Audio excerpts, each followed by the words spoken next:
Okay, let's unpack this. Imagine, just for a moment, a universe beneath our feet, a hidden kingdom humming with life. This isn't some science fiction fantasy, it's the very soil that sustains our world. Down there, ancient alliances govern the existence of our forests. A wood wide web so intricate, so interconnected, it makes our own internet look like, well, like dial up modem stuff. Today, we're taking a deep dive into something truly extraordinary: mycorrhizal networks. These aren't just fascinating biological quirk, they're fundamental to nearly every terrestrial ecosystem on Earth. We've pulled together an incredible stack of sources from the nitty gritty of molecular biology to sweeping field ecology reports to explore this subterranean marvel. Our mission: to uncover the most important nuggets of knowledge and, more specifically, to understand what profound lessons humanity can learn from these complex, adaptive, and surprisingly intelligent networks. What's truly fascinating here is how these systems, evolved over hundreds of millions of years, offer a blueprint for resilience, communication, and resource management. They often mirror, and in some ways, well, they actually surpass, even our most advanced human systems. We'll strip back the layers, delving into their ancient foundations, exploring their astonishing architecture, dissecting their functional ecology. We'll also examine the very real threats they face in our modern Anthropocene, and ultimately look at how we might harness their ancient wisdom for a more sustainable future for all of us. Wow. The scale and intricacy you're describing already have my mind buzzing. I have a feeling that by the end of this, we'll all be seeing the world beneath our feet and perhaps even our own communities in a completely different way. So, shall we dig in? Unearthing the Ancient Alliance, the mycorrhizal foundations. Let's start right at the beginning, at the very root of this incredible story. What is a mycorrhiza? Because it's more than just a fancy scientific word, it's a concept that really defines the fundamental interconnectedness we're about to explore. Indeed. The term mycorrhiza itself gives us a huge clue. It literally means fungus root in Greek. But this isn't some niche biological oddity. It describes a symbiotic, typically mutualistic partnership that is so pervasive, it's actually the default operating system for most plant life on Earth.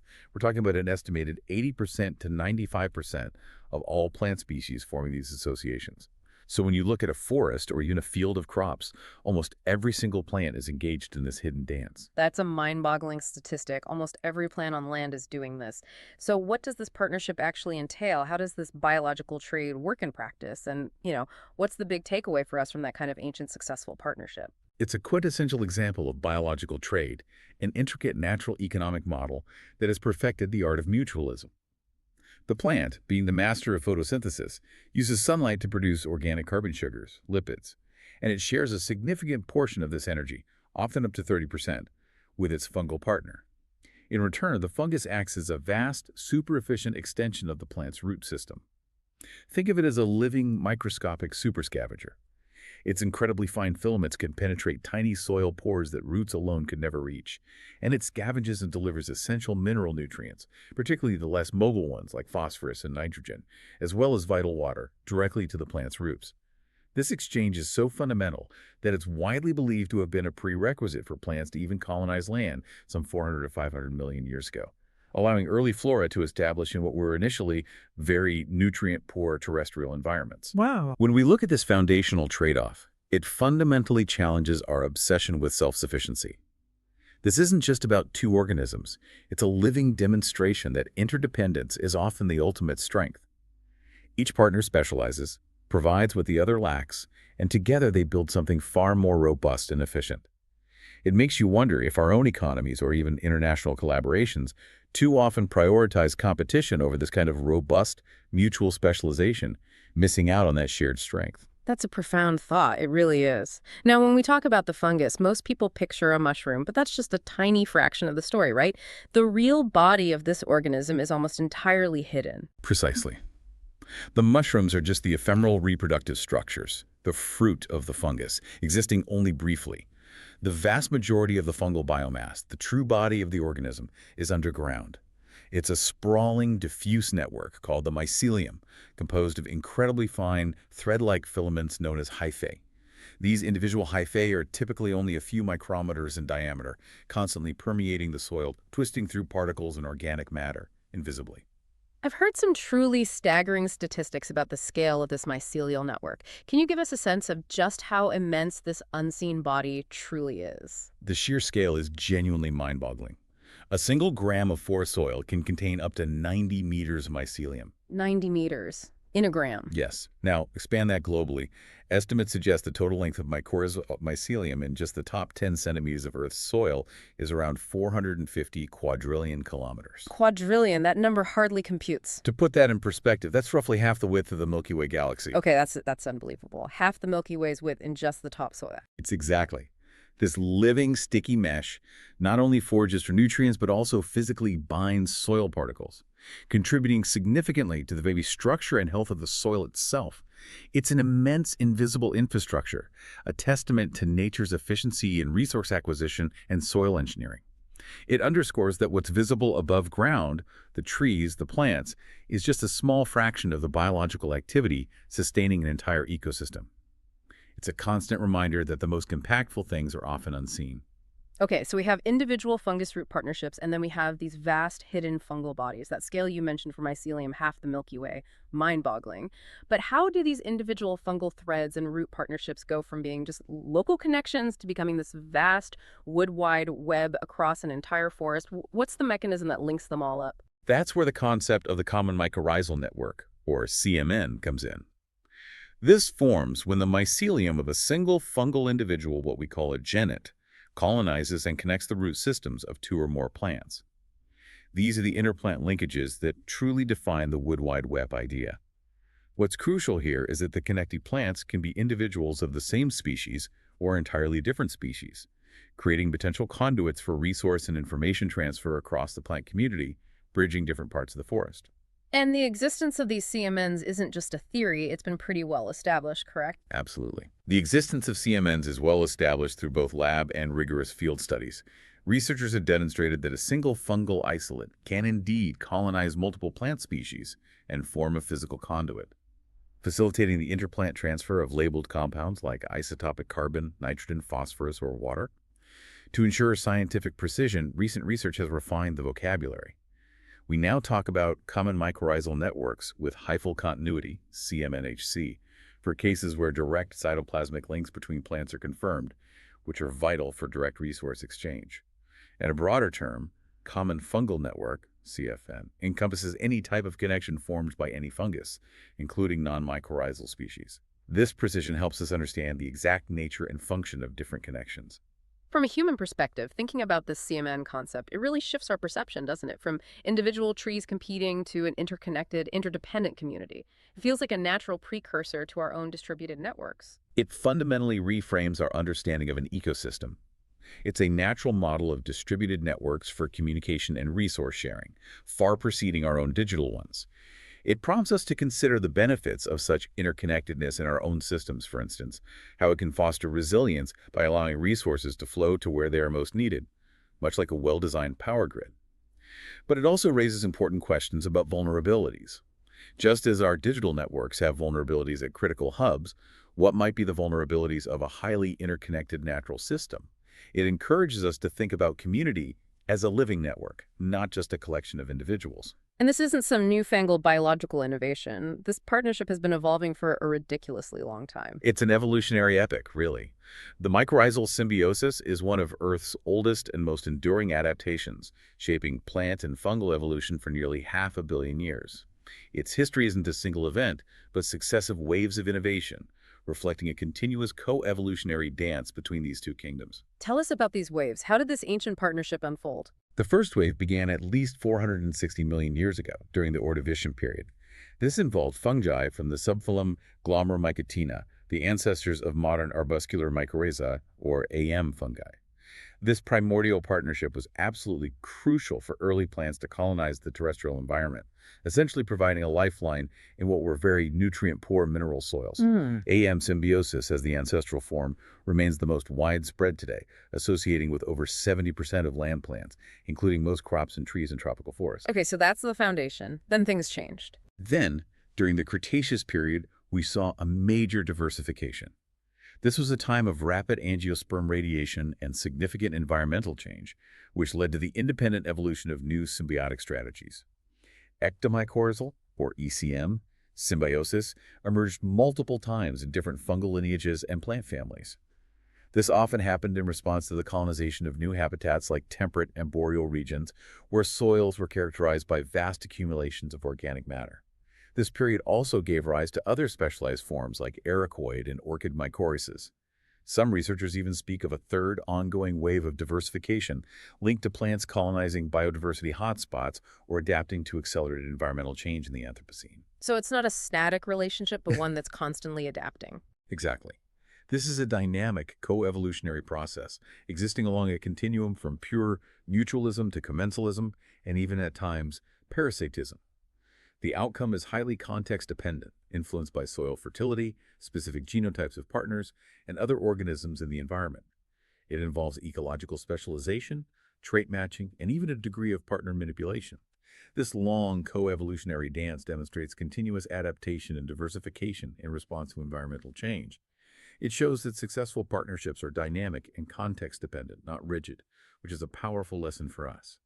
How can human societies learn to adapt and co-evolve more effectively with their environments? Are our systems flexible enough to respond to change, or are they too rigid? Can we design partnerships, whether in technology, economics, or social structures, that are as dynamic and responsive as these ancient biological ones? 2. The two faces of the fungal network, AM versus ECM. So we've talked about the two major types of mycorrhizal fungi, arbuscular mycorrhizae, AM, and ectomycorrhizae, ECM. These aren't just different names, they represent fundamentally different architectural and functional strategies, which is truly fascinating. It's like looking at two different masterpieces of engineering designed for different challenges. Let's delve into how these fungi actually interface with plant roots. That's a perfect analogy. The defining difference between AM and ECM fungi truly lies in their physical interface with the host root cells, a brilliant example of convergent evolution for similar goals. For arbuscular mycorrhizae, which are endomycorrhizal, their hyphae actually grow inside the plant's root cells. Once a fungal hypha penetrates the root, it grows through the cortex and then directly enters individual cortical cells. Inside these cells, it forms these incredibly intricate tree-like structures called arbuscules. These arbuscules are the primary sites of nutrient exchange, and the plant cell membrane actually invaginates, growing around the developing arbuscule. This creates a massive surface area for molecular transport while, crucially, keeping the fungus separate from the plant's cytoplasm. AM fungi can also form lipid-filled storage organs called vesicles within the root. So, if I'm picturing this right, AM fungi are the inside traders actually getting into the plant's root cells to form those tiny tree-like arbuscules for exchange. But ECM fungi are more like external architects, right? That's an excellent way to put it. The AM is truly an internal collaboration, with those dynamic arbuscules lasting just days before they're reabsorbed. Ectomycorrhizal fungi are named for their external association. Their hyphae do not penetrate the host cell walls. Instead, they form two hallmark structures. First, a dense sheath of fungal tissue, called the mantle, completely envelops the fine feeder root tips of the host tree. Think of it as a protective fungal glove around the root. This mantle can be quite substantial, often having more biomass than any internal structures, and its presence frequently suppresses the growth of the plant's own root hairs, making the tree almost entirely dependent on the fungus for nutrient uptake in that region. Wow, okay. Second, from the inner layers of the mantle, hyphae grow inwards, between the epidermal and cortical cells of the root, forming a complex labyrinthine intercellular network called the Hartig net. This net is the primary site of bidirectional nutrient exchange in the ECM symbiosis. And do ECM fungi have those rhizomorphs, those thick fungal cords we mentioned earlier? Yes. The extraradical mycelium of ECM fungi extends from the mantle into the soil and is often more complex than that of AM fungi. It frequently aggregates into thick, root-like cords called rhizomorphs that are specialized for efficient long-distance transport of water and nutrients. These distinct structural strategies highlight different evolutionary pathways to achieve symbiosis, each optimized for different ecological niches. That brings us to who connects to whom and where. The host specificity and biogeographical distribution are also profoundly different between AM and ECM fungi, aren't they? It seems to explain a lot about where we find different types of forests. They are completely different. AM fungi are truly generalists.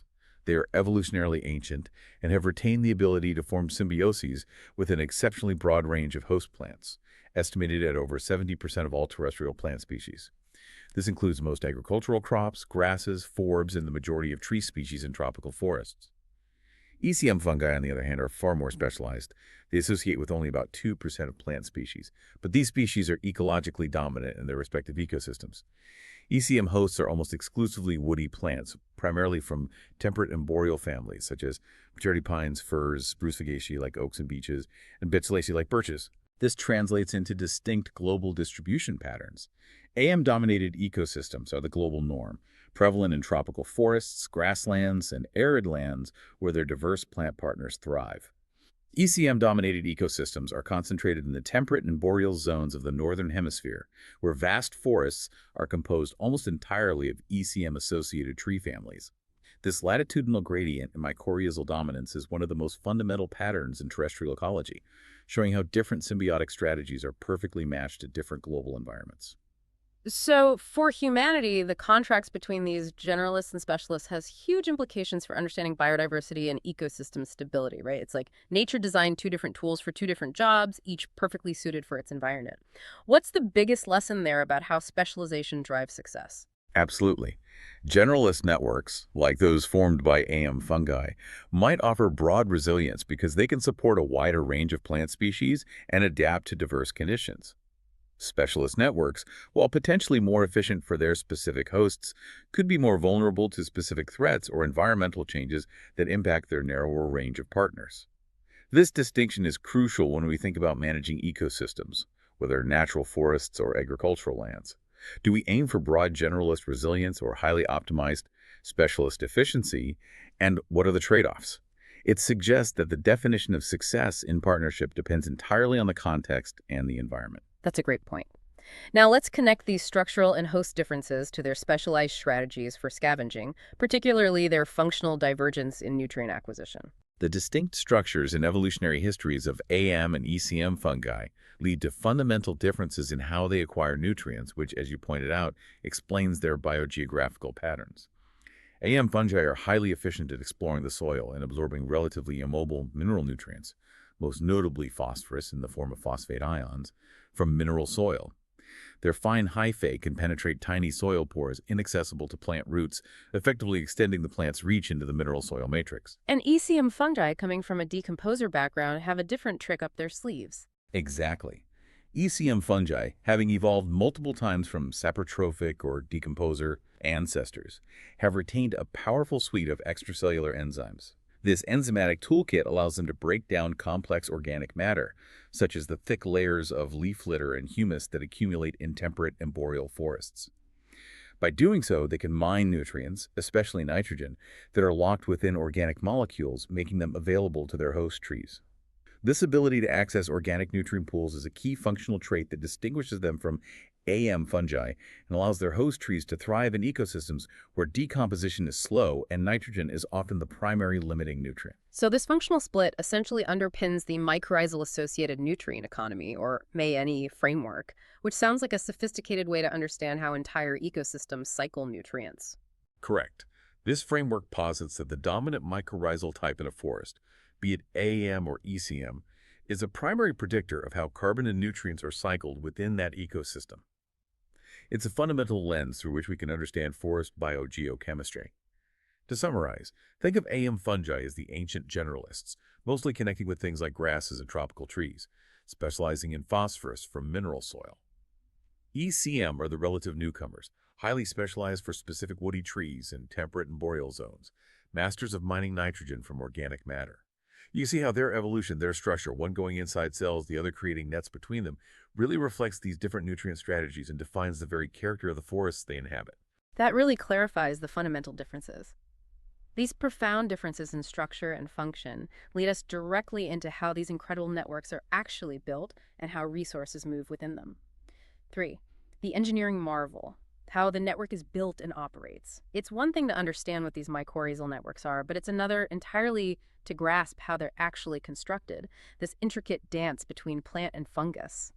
It's a silent conversation that results in a true engineering marvel. It absolutely is. The formation of a mycorrhizal network isn't a passive event. It's a highly orchestrated developmental process, initiated and maintained by a sophisticated molecular dialogue.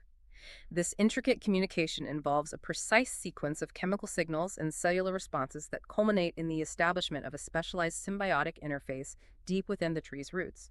It's truly a genetically programmed collaborative construction, like a highly choreographed diplomatic exchange. So it starts with a molecular dialogue, a kind of chemical hello or secret handshake between the plant and the fungus. Exactly. The journey begins in the rhizosphere, the soil immediately surrounding the roots. The plant initiates the dialogue, especially when it's experiencing phosphorus deficiency. Its roots exude specific chemical invitations into the soil. The fungus, sensing these chemical cues, responds with its own unique signal, almost like a coded reply. If it's the right partner, the plant actually prepares its cells internally, reorganizing to create a safe, specialized tunnel for the fungus to enter and form its trading interface, always keeping a membrane between itself and the fungal partner. It's a programmed, controlled welcome, not an invasion. So the plant is actively preparing a space, not just being infected. That's an incredible level of cooperation and control. Precisely. This intricate sequence, from chemical signaling to coordinated cellular construction, demonstrates that the symbiosis isn't an infection, but a highly evolved, genetically programmed developmental process. Its health depends on this delicate reciprocal dialogue. For humanity, the precision and multi-stage communication involved in establishing this symbiosis offer deep insights into complex system design. The plant's active regulation of the fungal structure's lifespan demonstrates sophisticated resource management and adaptability, a natural form of managed engagement rather than passive acceptance. It suggests that even in seemingly communal systems, there's a delicate balance of control and negotiation, an internal operator ensuring the partnership remains mutually beneficial. That's a fascinating take. Moving from the microscale, let's talk about unraveling the wood wide web architecture at an ecosystem level. How do these connections actually weave together across an entire forest? At the ecosystem scale, CMNs can be analyzed using network theory, with trees as nodes and fungal mycelia as links. Field studies in temperate and boreal forests consistently reveal a scale-free network structure. This means most nodes, most trees, have few connections, but a small number are highly connected central hubs. In forests, these are typically the largest, oldest, most established trees, often called mother trees or hub trees, connecting to numerous other mature trees and regenerating seedlings. That has huge functional implications, doesn't it? Especially for vulnerability. It's like our own internet, where losing a major server can bring down vast sections. Indeed.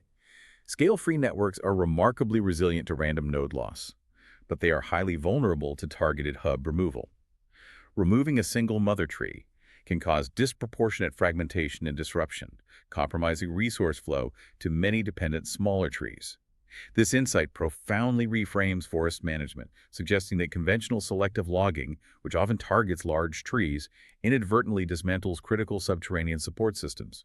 It's a stark lesson in recognizing hidden infrastructure and its central role in systemic resilience. This sounds incredibly difficult to study. How do scientists even map and visualize these networks in situ? It's not like they have tiny little cameras and submarines down there. It is immensely challenging to observe and quantify vast, microscopic, opaque underground networks. Early evidence came from ingenious methods like transparent microcosms and autoradiography using radioactive tracers. But modern approaches are much more sophisticated. We use molecular identification, DNA sequencing of fungal DNA from root tips and genetic markers to identify fungal genets and tree individuals effectively, figuring out who is connected to whom genetically, and isotopic tracing with stable or radioactive isotopes introduced to a donor tree, tracing movement into recipient trees, confirms resource transfer, and excludes other pathways with fine mesh barriers. Right. Using those tracers. Exactly. And at the very frontier are advanced imaging and modeling techniques. This includes custom robotic imaging platforms for high throughput, time-lapse microscopy, tracking fungal growth, and fluorescently labeled particles in hyphae in real time. Functional structural plant (FSP) models create 3D simulations of root and hyphal growth to explore functional consequences. Globally, researchers are combining environmental DNA, eDNA datasets with remote sensing and machine learning for predictive maps of fungal biodiversity hotspots. What can humanity learn from these scientific efforts and the understanding of these scale-free networks? Understanding scale-free networks is crucial in many fields, from the internet to social dynamics. The vulnerability of hub removal is a powerful lesson for infrastructure and community planning. It highlights that the most robust systems are not necessarily those with the most connections, but those with carefully distributed connections and protected hubs. The scientific journey itself, from simple observation to advanced molecular and AI-driven mapping, mirrors humanity's pursuit of understanding complex systems, showing the power of interdisciplinary approaches and continuous innovation in confronting the unknown. All right, so we've built the network, we understand its structure. Now, how does this underground logistics system actually operate? What mechanisms drive the internetwork transport? The ability of a CMN to translocate resources and signals over many meters requires mechanisms far more efficient than simple diffusion. The primary engine for long-distance transport within mycelia is cytoplasmic, streaming the bulk flow of cytoplasm through the hyphal tubes. This is significantly faster than diffusion and essential for delivering nutrients, organelles, and signals. In the coenocytic, or aseptate, AM hyphae, this creates an open pipe system for unimpeded, highly efficient transport. And what's driving this flow? Is it just pushing? It's primarily turgor pressure. Fungi maintain high cytoplasmic solute concentrations, causing water to influx via osmosis, generating internal hydrostatic pressure. Gradients in this pressure drive cytoplasm from high to low pressure zones. This is crucial for hyphal tip growth and colony expansion. High-resolution imaging reveals a remarkable complexity. Bidirectional flows can occur within a single micrometer diameter hyphal tube, with nutrient-rich fluids moving simultaneously in two directions. These flows are dynamic, with speeds averaging around 18.8 micrometers per second and peaking at over 50 micrometers per second, orders of magnitude faster than simple diffusion. So a super fast two-way highway. It's like something out of a sci-fi movie, this microscopic choreography. But it can't just be bulk flow, right? There must be molecular gatekeepers, too, deciding what goes where. Exactly. While turgor pressure provides the bulk flow, selective nutrient uptake and precise exchange with host plants are controlled by specialized protein transporters embedded in fungal and plant membranes. These are molecular gatekeepers. Many processes require ATP to move nutrients against concentration gradients, which is essential for accumulating scarce nutrients like phosphate from soil and for partners to control the exchange. The genetic expression for these transporters is highly regulated and sensitive to nutritional status, allowing for incredibly fine-tuned nutrient flux. Okay, so there's control there. Yes, and beyond physical transport and molecular gates, intracellular signaling is crucial. Fungi rely on universal second messengers, like calcium. Low baseline cytoplasmic concentrations can rapidly spike in response to stimuli like host root contact or nutrient changes. These calcium spikes activate downstream signaling cascades, altering gene expression and regulating processes like polarized tip growth. There's even growing evidence that fungi transmit electrical signals along hyphae, hypothesized for long-distance system-wide communication and coordination. Electrical signals, too. Wow. This dual system physical bulk transport combined with biochemically regulated molecular gatekeepers and intricate signaling sounds incredibly sophisticated. It is truly a marvel. It creates a remarkably sophisticated logistics network that functions simultaneously as a shared utility and a platform for precise, regulated trade. It resolves the apparent paradox of how a seemingly communal network can support nuanced market interactions and individual needs within a collective. This intricate system offers lessons in efficient infrastructure design, precise resource management, and complex communication. It shows how a seemingly communal network can support nuanced market interactions and individual needs within a collective, which is a challenge many of our own economic and logistical systems face. 4. The forest's interconnected life, ecological functions. So this incredibly sophisticated engineering marvel that we've just discussed, the mycorrhizal network, it's not just a beautiful piece of biology. It gives rise to a suite of functions that have profound consequences for individual plants, for plant interactions, and for entire forest ecosystems. Let's delve into what we can call the fungal economy. How does resource exchange actually work within this network? The most well-documented function of these common mycorrhizal networks is indeed resource transfer between connected plants. But this flow isn't random or purely altruistic. It's governed by complex economic principles that reflect the physiological status and strategic interests of both the plant and, critically, the fungal partners. So it's not simply a free-for-all. There are source-sink dynamics, much like in an electrical circuit, and even a biological market theory at play. Precisely. Resources flow from a source, an organism or location with a surplus, to a sink, an organism or location with a deficit.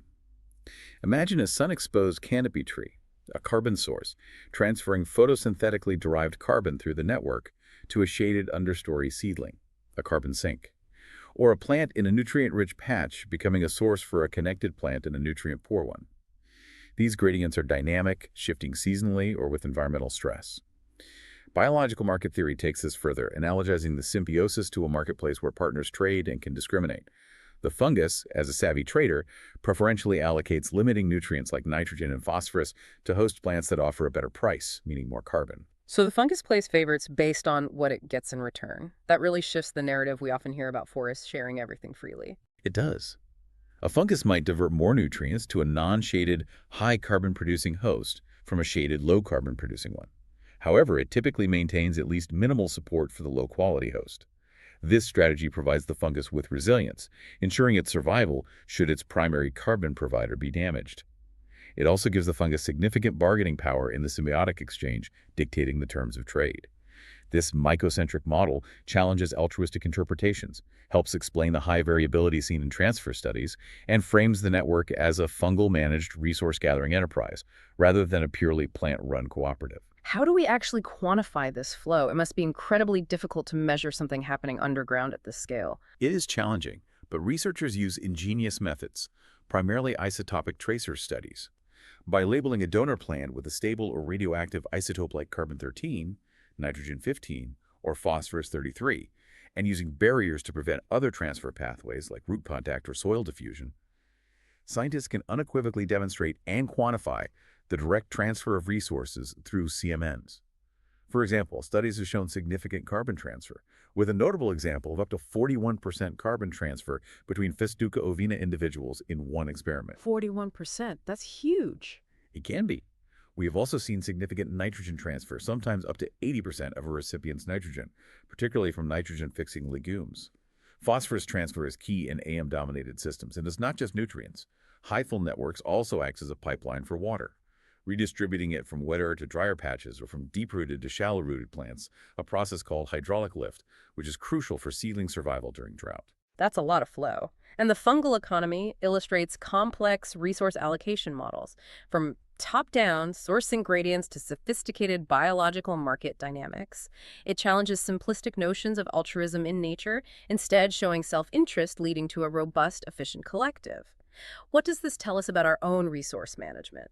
It makes us think about how we design resource distribution systems that truly balance individual incentives with collective benefits.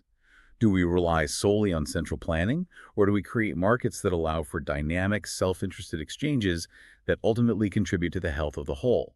It's a nuanced view of how collective good can emerge from individual strategies and how a resilient system might build in mechanisms for self-interest rather than relying on pure altruism. Beyond resources, CMNs also act as an information superhighway, allowing interplant signaling. This sounds almost like science fiction. It's truly remarkable. These networks enable rapid chemical communication, or infochemicals, between connected plants. This allows for coordinated responses and mediates interactions in ways we're only beginning to fully understand, effectively allowing a forest to talk to itself.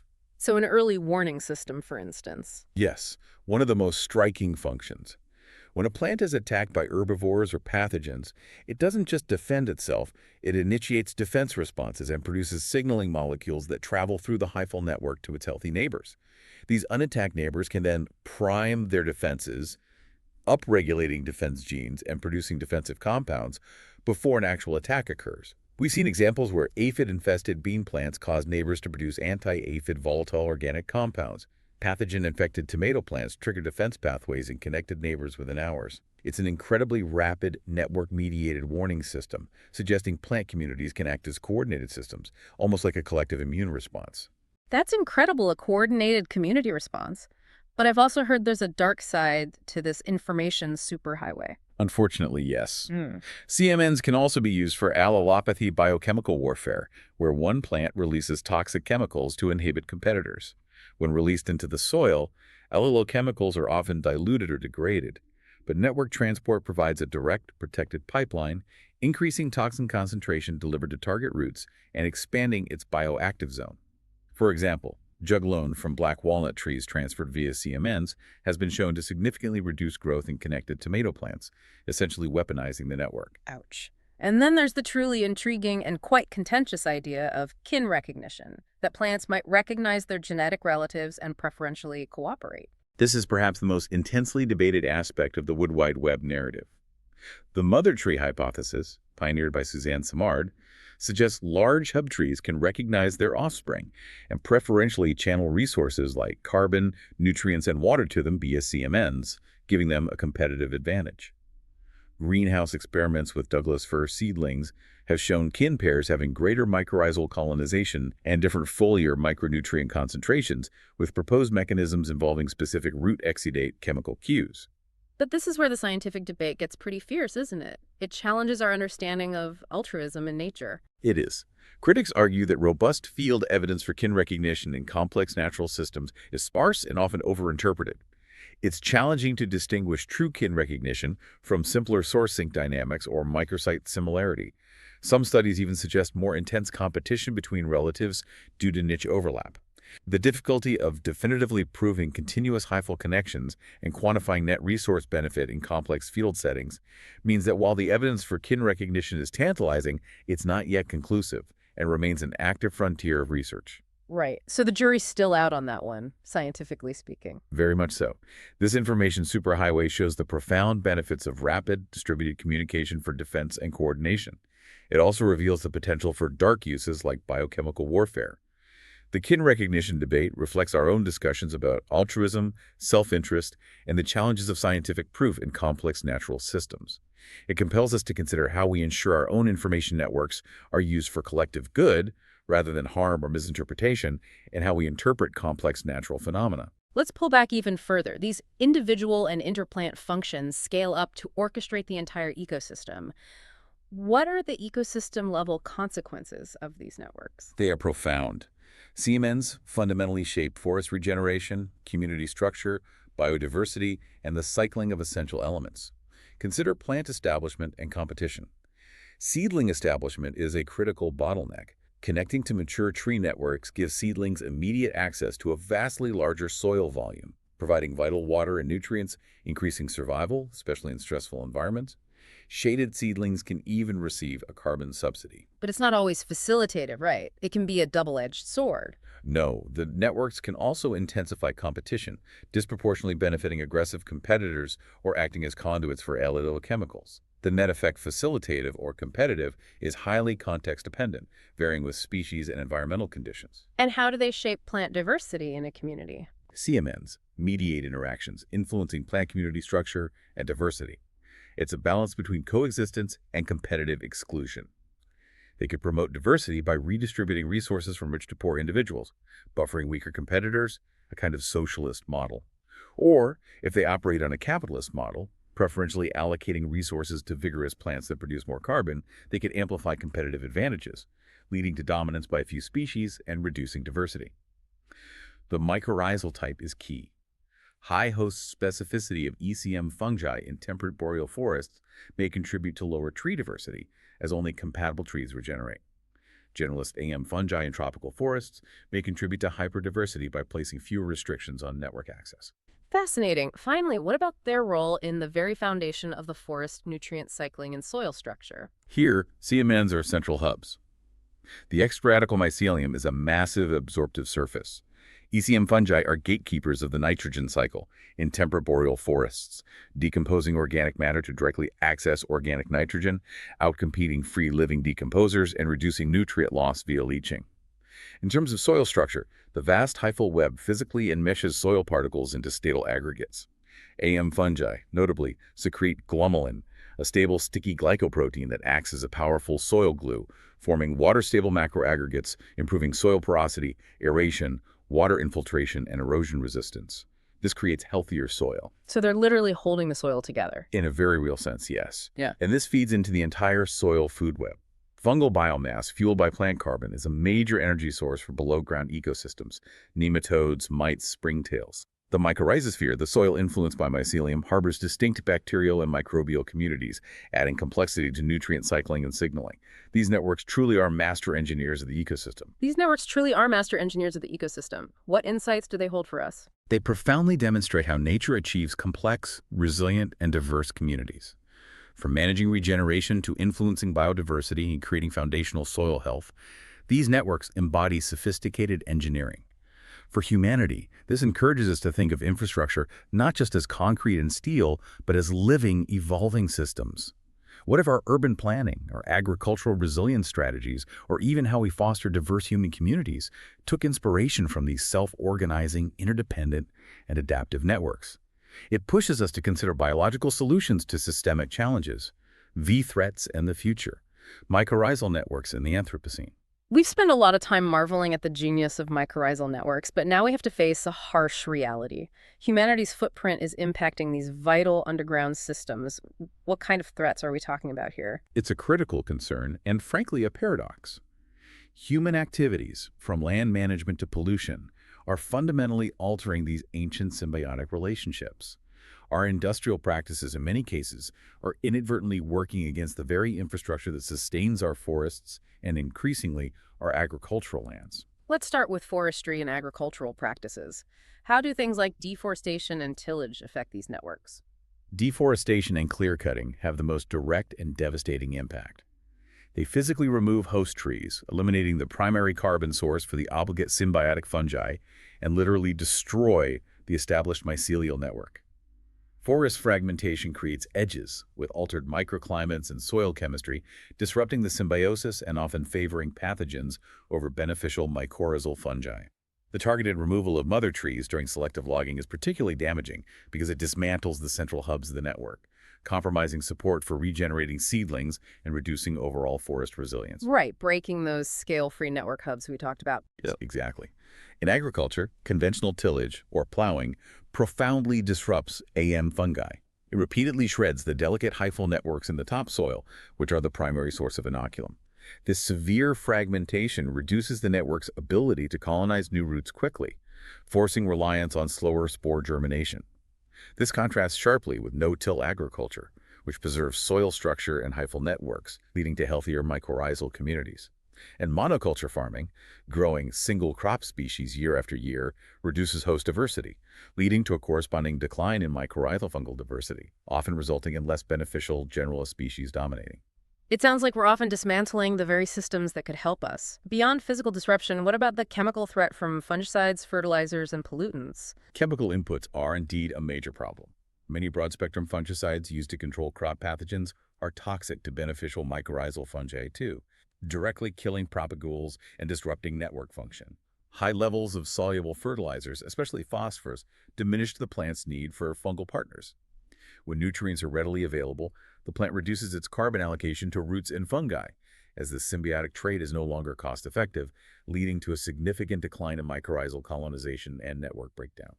We're essentially making the plants lazy, if you will, and they stop investing in the relationship. That's a good way to put it.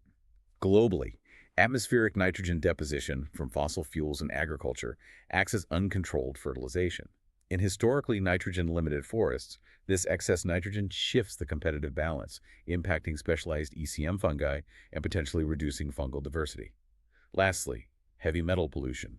While some fungi can tolerate and even remediate contamination by immobilizing metals in their biomass, extremely high concentrations are toxic, inhibiting growth and disrupting the symbiosis. This really drives home a tough lesson. Our industrial approach often works directly against the very systems that sustain us.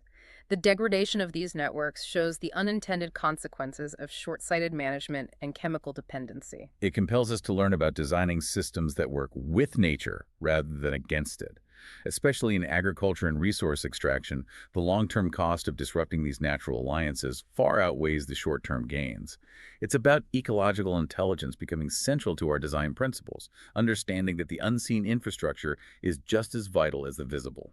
And then there's the climate crisis. How do mycorrhizal networks connect to global climate change? They're often described as a major global carbon sink. They are, and their role is critically important.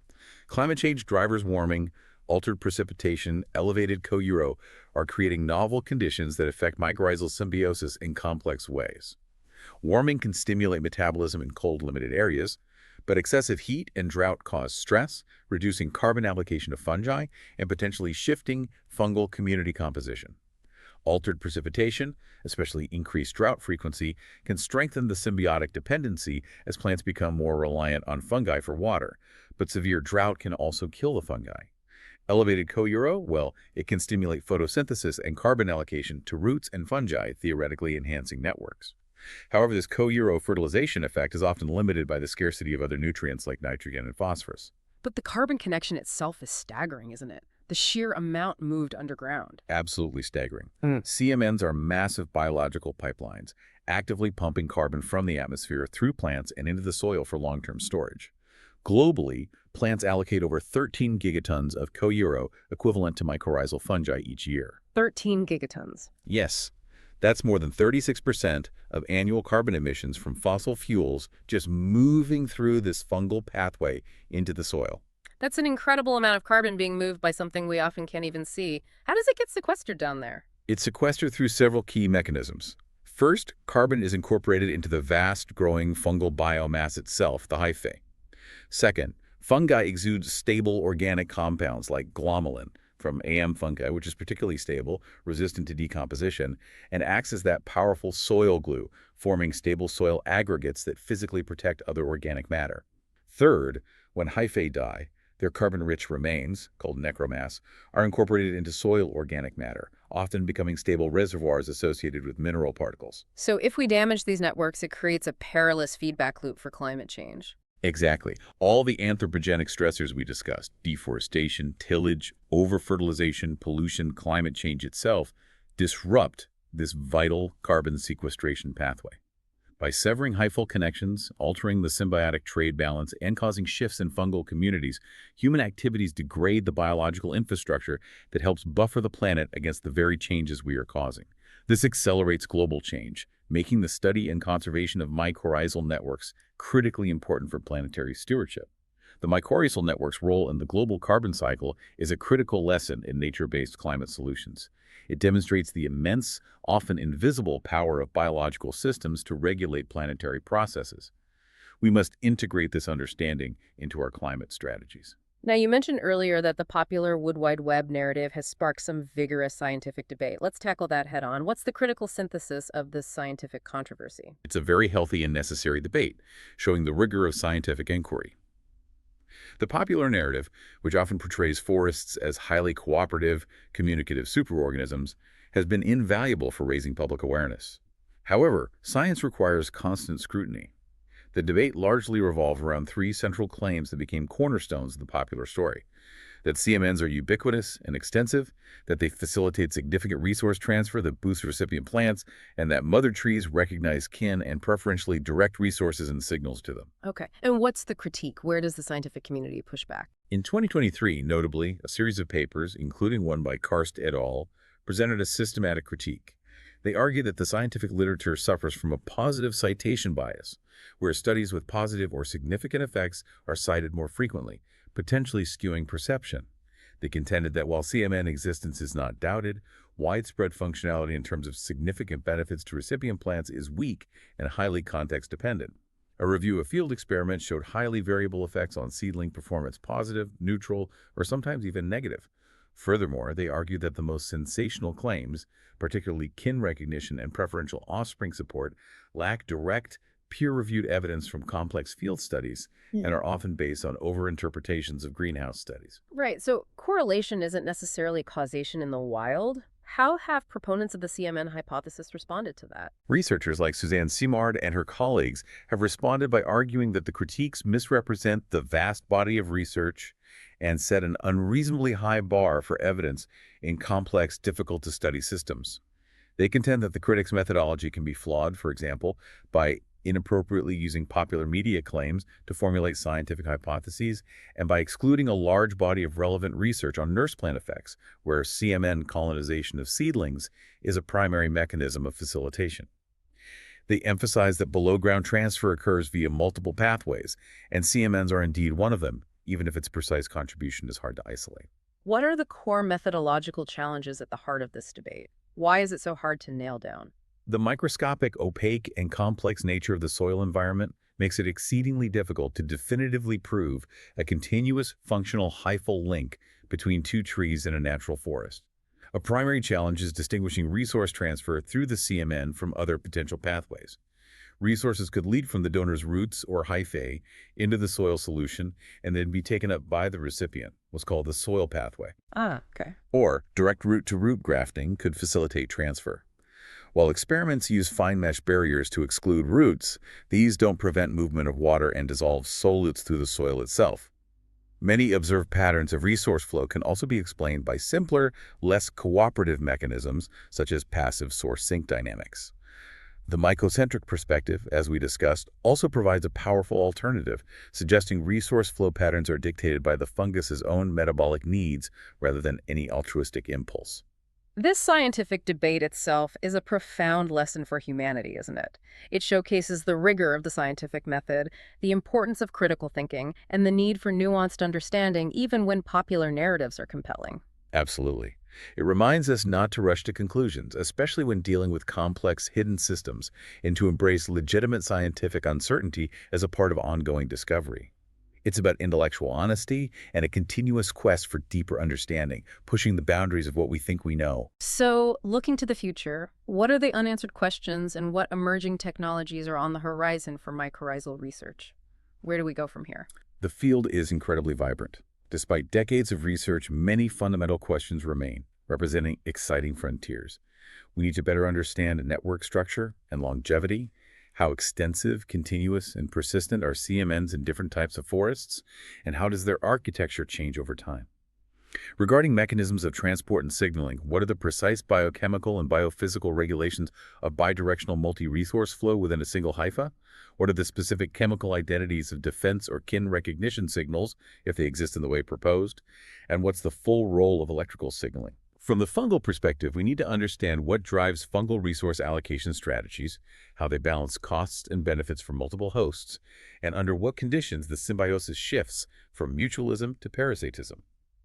Ecologically, what is the net effect of CMNs on plant fitness and community diversity in the field once competition and other interactions are accounted for? And how important is CMN-mediated transfer relative to other pathways? Finally, we need to explore tripartite and multitrophic interactions. How do interactions with the broader soil microbiome bacteria, other fungi, soil fauna modulate CMN structure and function? And how can we harness this network for real-world applications in ecosystem restoration and sustainable forestry?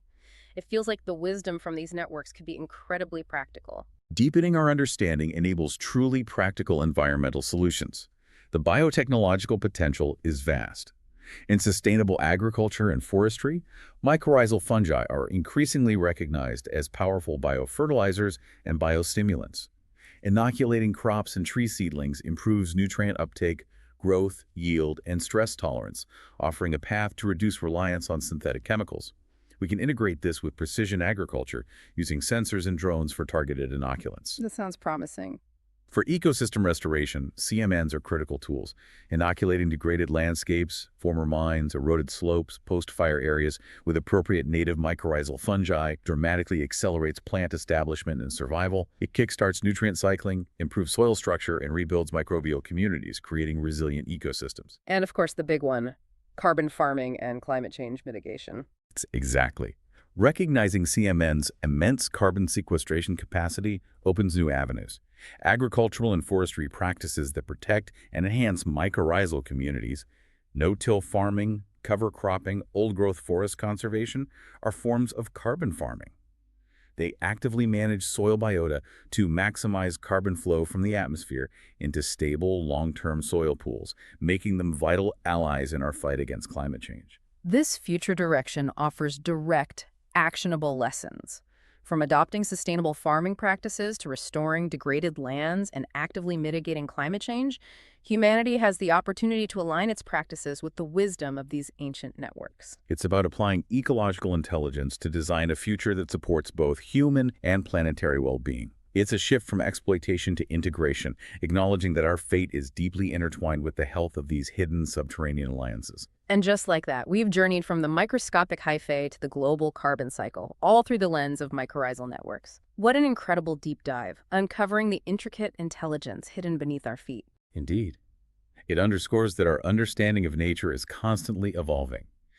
These networks aren't just a fascinating biological phenomenon. They challenge us to rethink fundamental concepts of individual, community, and planetary health. It truly makes you wonder, doesn't it? If a single fungal genet can manage resources across an entire forest, coordinate defense signals over vast distances, and sequester gigatons of carbon, what does this all mean for how we build our own communities, manage our resources, and even confront global challenges? The ingenuity is astounding. This raises an important question. What if we viewed our human societies and infrastructures with the same understanding of deep interconnectedness, dynamic adaptation, and mutualistic exchange that we now see in the Wood Wide Web? Could we build systems that are not just resilient, but truly regenerative, learning to thrive in concert with nature rather than at its expense? Absolutely. The future of our forests, and in many ways our own, may depend on the wisdom we can glean from this ancient underground network. So, for you, our dedicated learner, the next time you walk through a forest, take a moment to imagine that unseen, humming intelligence beneath your feet. What might it be teaching us today about the interconnectedness of all things? Thank you for joining us on this deep dive. Until next time, keep exploring, keep questioning, and keep digging for those amazing nuggets of knowledge.